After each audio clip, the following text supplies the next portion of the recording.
안녕하세요. 청소년 상담사 송광민입니다. 오늘은 이력서 한 번도 안 넣고 1년에 100기관에서 일하는 법이란 주제로 이야기를 드리려고 하는데요.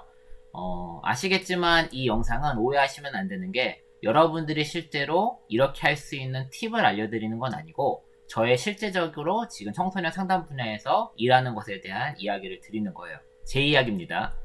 그래서 이제 직접적으로 알려드릴 수 있는 팁이나 노하우는 아닐 수도 있지만 그럼에도 불구하고 이제 청소년 상담 분야에서 이런 식으로 일하는 사람이 있구나 라는 거 알게 되면 간접적이겠지만 거기를 통해서 배우는 사람도 생길 수 있고 내가 어떤 식으로 노력해야 되는지 이런 것들도 생길 수 있기 때문에 충분히 장기적인 관점에서 도움이 된다라고 생각을 해서 준비를 했고요. 지난번에 이제 제가 현재 일하는 곳에 대한 소개를 드렸는데 한 번 더 말씀드리면 저는 대략 1년에 100여 개 기관에서 일합니다. 아까 주제를 보셨겠지만 제가 1년에 100개 넘는 기관에서 일을 하지만 실제로 이력서는 한 통도 넣지 않아요. 제가 일하는 기관들은 대체로 교육지원청, 청소년 관련 기관, 그 다음에 초등학교부터 대학교까지 학교에서 이제 직접 의뢰를 해서 일을 하게 되고요. 교육지원청과 청소년 관련 기관 같은 경우는 거의 대부분의 일이 이제 연수예요. 그러니까 청소년을 직접 만나는 일이 아니라 청소년 분야의 전문가들, 다시 말해 전문 상담교사라던가 뭐 기관에 취직한 상담사들을 대상으로 한 연수를 시행을 하고 있습니다.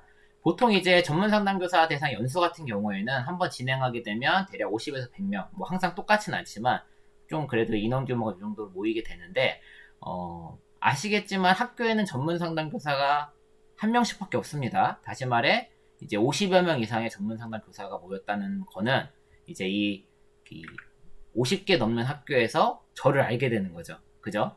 그리고 이제 저는 상담자 연수도 하고 있는데 상담사 연수 같은 경우에도 교육받은 수강생 아직 취직을 안 한 경우나 이제 기관을 계속 바꾸거나 이런 경우에도 저한테 교육을 받고 나서 임용을 패스해서 기관에서 학교에서 일하거나 혹은 청소년 상담기관에서 일하는 제 수강생들, 상담사들도 있겠죠. 그죠? 그렇기 때문에 기본적으로 이런 그 청소년 대상 일거리를 줄 만한 기관의 선생님들이 저를 많이 알아요. 네. 이 뒷부분부터는 제가 굳이 설명 안 해도 아시겠죠?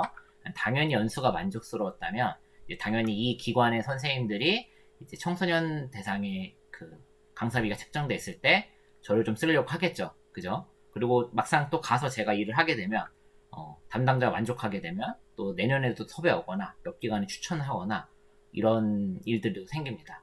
다시 말해 이제 5년 넘게 일하는 학교나 기관도 많아요. 그러니까 매년 이제 이렇게 교육청이나 이런 일들을 하게 되면 계속 하던 기관에서 계속 할 수도 있고 물론 중간에 끊길 수도 있지만 또 옆 기관에 추천도 되고 계속 추가적으로 기하급수적으로 일이 많이 늘어나게 됩니다.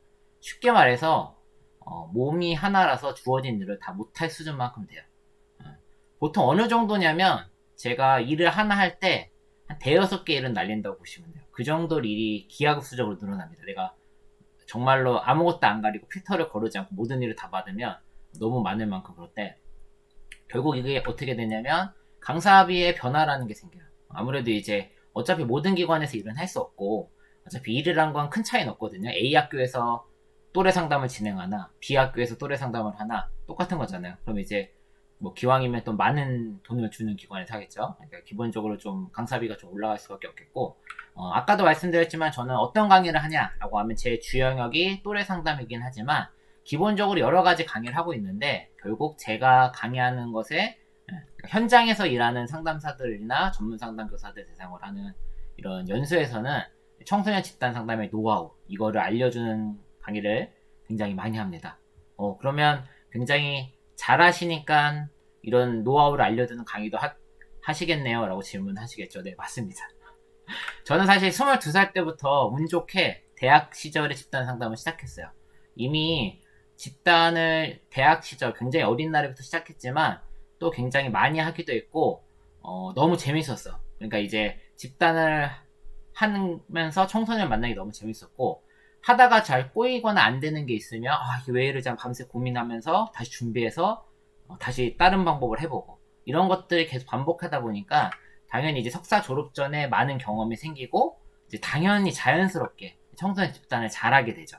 예. 여러분들 이제 일거리가 100개가 있고 상담사가 10명이 있다. 그러면 10명한테 골고루 10개의 일이 가지 않습니다. 탁월하게 잘하는 사람한테 일이 거의 몰빵으로 가고 나머지 9사람한테는 그 몇 개의 일을 논아먹거나 이런 식의 구조예요. 원래 상담바닥이 그래요. 그래서 이제 일을 정말 많이 하는 사람들은 1년에 뭐 50개, 100개 학교도 직접 청소년들을 만나게 되는데 대부분의 사람들은 집단 상담을 내가 하고 싶은 의지가 있어도 1년에 10개 기관 다 좀 하기가 어렵죠. 이게 현실이에요.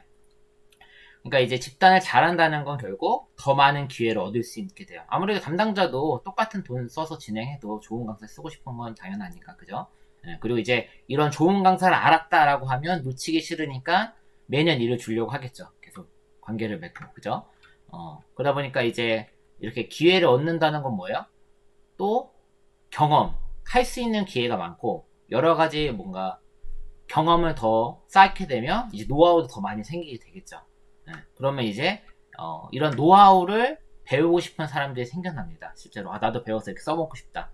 그죠? 그래서 이제 저도 연수를 하게 되었고 강의를 했는데 그러다 보니까 우선은 결과론적으로는 이제 이력서를 안 내고 1년에 100기관 일하는 비결은 뭘까요? 저는 이제 뭐 이렇게 해서 됐습니다라고 말하고 있지만 저는 청소년 집단되는 열정이라고 생각을 합니다. 저는 아까도 얘기했지만 거의 20여 년 가까이 청소년 집단을 하면서 지금도 너무 재밌고 일이 좋아요. 그리고 이제 학생들이 만족하거나 이제 담당 선생님이 만족하는 부분이 굉장히 좋고 그런 부분 때문에 굉장히 열심히 하고 있는 부분이 있고요. 그래서 아까도 말씀드렸지만 오늘 영상은 여러분들이 똑같이 뭐 이렇게 이게 비결이다, 팁이다 라는 걸 말씀드리는 거 아니고 제가 실제적으로 이렇습니다라는 부분을 좀 이야기하는 거고요. 다만 이제 어떻게 이제 22살의 집단을 시작했고 뭐 이런 얘기들도 계속 차근차근 들려드릴 거예요. 아마 그런 이야기들이 조각조각 모이게 되면 이런 식으로 청소년 상담사 한 명이 성장을 할 수 있구나 이런 것도 배우고 난 어떤 식으로 노력하면 좋을지에 대한 노하우나 방법 이런 것도 좀 알 수 있겠죠. 아마 분명히 저는 이런 영상 하나하나가 너무 길면은 지루해지니까 좀 나눠서 영상을 만들긴 할 텐데 이런 영상들을 모아서 꼼꼼히 보시면 분명 도움이 되시리라고 저는 확신을 합니다. 항상 여러분들 편에서 성장하는 이야기를 들려드리려고 노력하는 광박TV였습니다.